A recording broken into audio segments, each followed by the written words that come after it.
Hey salut, c'est Samy pour Bass Everlong, j'espère que tout va bien pour toi. Au programme d'aujourd'hui, la chanson You're the One That I Want, issue de la bande originale du film Grease, sorti en 78. Et pour la personne qui est derrière cette ligne de basse, je te raconterai un petit peu plus tard ce qui se cache derrière cette chanson. D'abord, je t'explique la structure, ensuite je te montre comment jouer le morceau, mais avant, générique.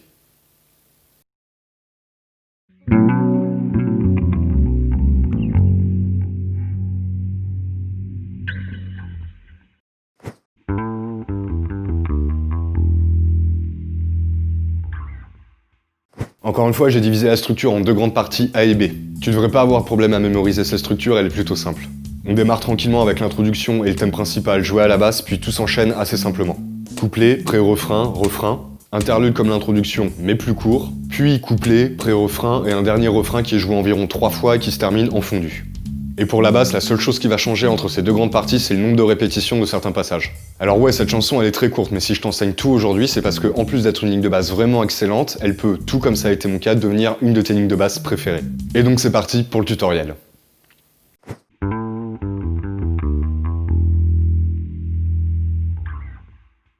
Concernant le son, la basse dans la version studio, elle a été enregistrée au Mediator, mais moi je la trouve très sympa à jouer au doigt aussi. Et forcément, ça peut être un très bon morceau si tu souhaites apprendre à jouer de la basse au Mediator.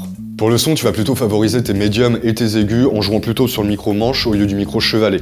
Mais concernant les micros, c'est vraiment une question de goût. On est plutôt en La mineur et le tempo est environ 213 battements par minute. Alors par contre, te fais surtout pas avoir par la rapidité générale du morceau et surtout celle de la batterie, car en vrai, t'auras pas à faire un marathon comme pour certaines chansons d'Iron Maiden ou de Rancid. Ici, la basse, elle est un peu plus légère. Et là, je te montre tout de suite les couplets avec la ligne principale.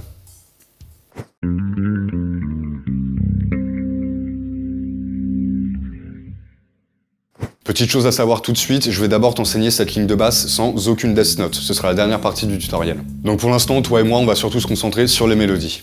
De plus, tu peux faire des designs de doigtés différents pour cette ligne de basse, et moi je sais pas à quoi correspond le doigté originel de la version studio. Et très franchement, aujourd'hui, on s'en fout. Pour la ligne principale, t'as pas besoin de faire un doigté très complexe, tu vas plutôt utiliser l'annulaire pour le mi médium, et l'auriculaire pour le la médium. Et tu dois obtenir quelque chose comme ça. Ok.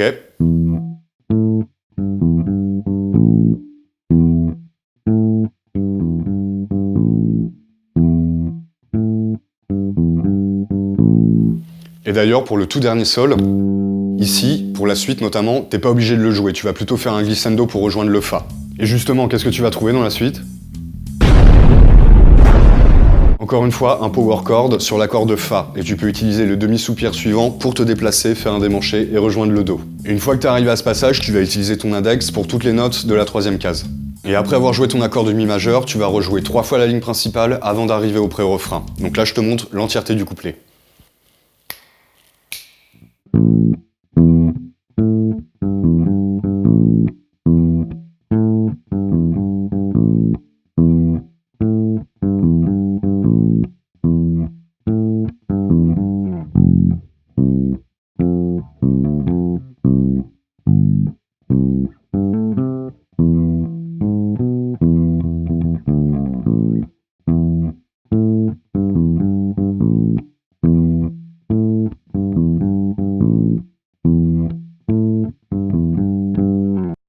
Là, faut que je t'explique 2 parenthèses très courtes mais très importantes sur le passage en mi majeur. Une fois, un de mes élèves m'a fait la remarque que d'autres bassistes, dans leur cover, ils ajoutaient un Do avant de rejoindre la ligne principale. Et après vérification, en fait, il n'y a pas de Do.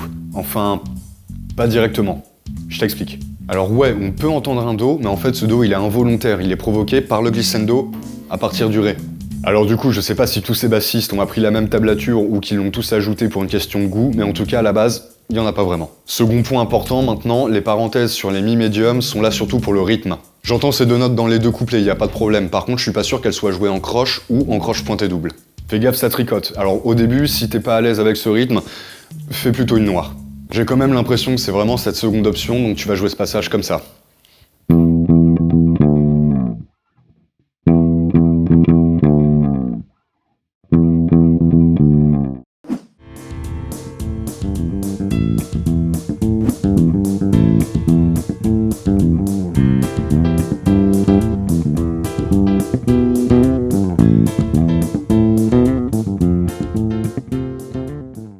C'est clairement ma partie préférée du morceau et ça va sûrement devenir ta partie préférée aussi. Pour avoir de bons repères, tu vas diviser cette ligne en 4 accords. Les 2 premières mesures, c'est un Do majeur, Ensuite, tu as 2 mesures en mi mineur, 2 mesures en la mineur 9, alors je suis pas sûr pour cette appellation, mais j'y reviens un petit peu après.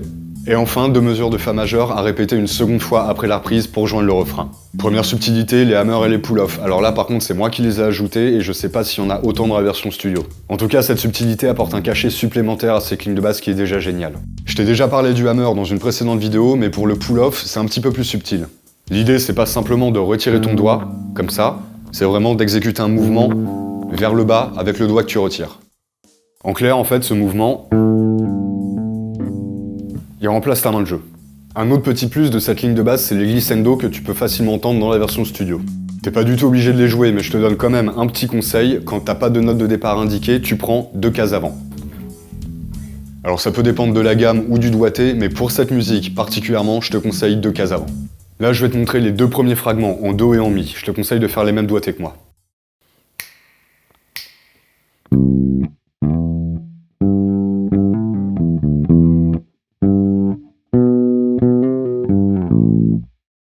Même chose pour les 2 suivants.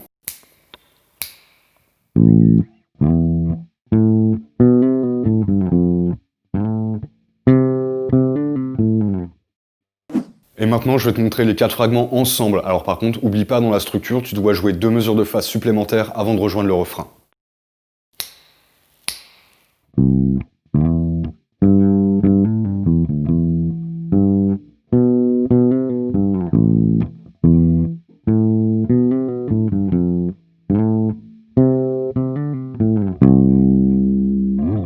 Et concernant ce fameux 3e fragment en La mineur 9 du coup, c'est parce que je suis pas sûr que la 9e, donc le si bécard, soit joué au piano.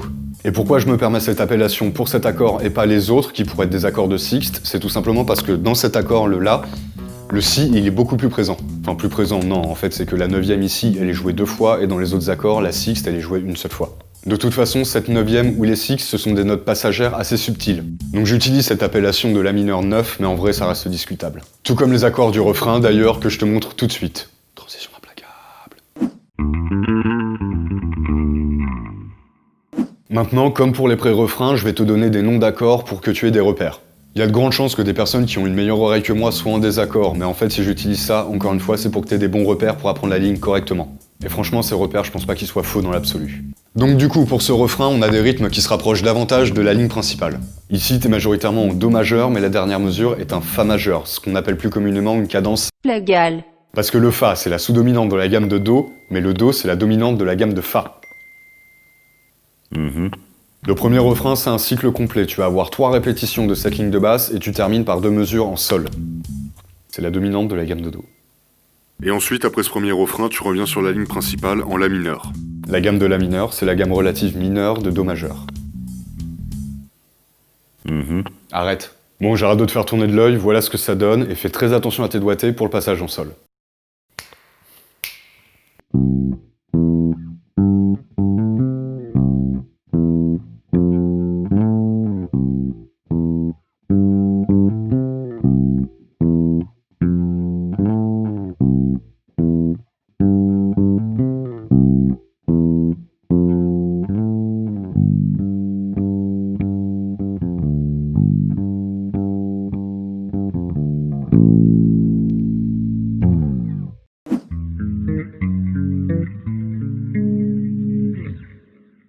Ok, pour terminer tranquillement, je vais te montrer comment t'approprier ce jeu en Death Notes. C'est assez pratique de savoir faire ça parce que ça va vraiment élancer tes lignes de basse. Par contre, attention, c'est vraiment une technique à utiliser avec parcimonie. Au début, tu risques de le faire beaucoup trop souvent. Du coup, dis-toi bien que je te montre cette technique uniquement pour cette chanson, pour te rapprocher du son de la version studio.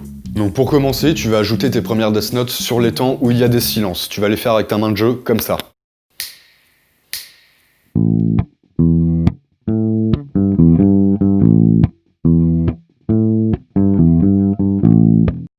C'est uniquement pour ça que je les ai mises entre parenthèses dans cette vidéo. C'est pour pas que tu les confondes avec des Death Notes comme ça, entre guillemets des Death Notes normales. Donc quand elles sont entre parenthèses, c'est l'impact de ta main de jeu sur les cordes, et quand elles sont pas entre parenthèses, c'est que tu dois les jouer normalement. Alors attention, hein, autre chose, l'idée c'est d'obtenir un son qui vient plutôt de tes frettes. Faut surtout pas que ce soit un son qui vienne de ton micro. Pour l'instant, on reste plutôt sur la ligne principale, je te remonte une seconde fois.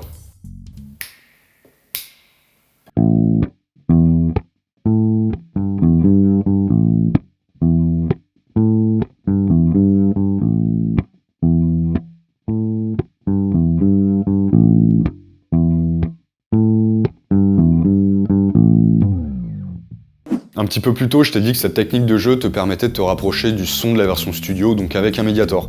Mais en vrai, c'est plutôt quelque chose qui va te rapprocher du son des contrebassistes. Alors du coup, une fois que t'es à l'aise avec les Death Notes joués sur les temps avec ta main de jeu, il te suffit d'ajouter les Death Notes joués normalement, entre guillemets, en contretemps. Cette technique de jeu, elle est utilisable pour tous les passages de base de cette chanson, mais le mieux pour t'entraîner, pour l'instant, c'est que tu restes sur la ligne principale.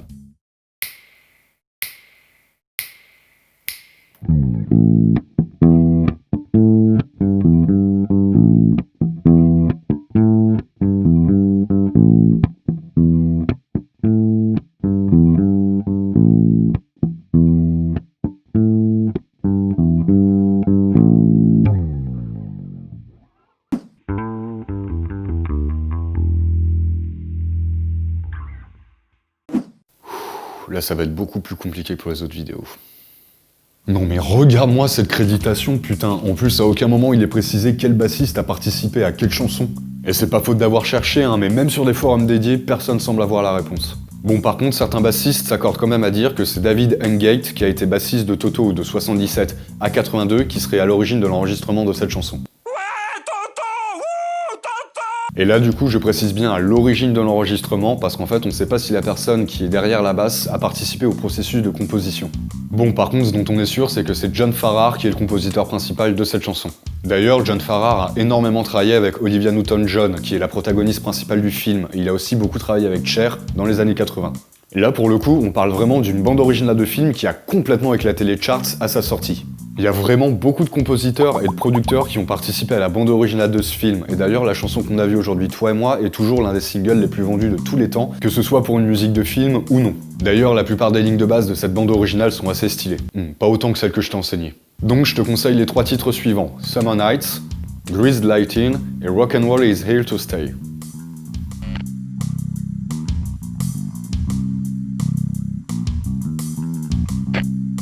C'est terminé pour aujourd'hui, j'espère que ce tutoriel t'a plu, et si c'est le cas, n'hésite pas à liker, commenter, partager et à t'abonner à cette chaîne. Et bien sûr, n'oublie pas d'activer la cloche. Et encore une fois, n'hésite pas non plus à me rejoindre sur Facebook et surtout sur Instagram, c'est ici que je publie le plus souvent du contenu en rapport à ma chaîne ou à mes projets musicaux. Et d'ici les prochaines vidéos qui arrivent très rapidement, porte-toi bien, pratique ton instrument et découvre des musiques que tu ne connais pas. À tout bientôt.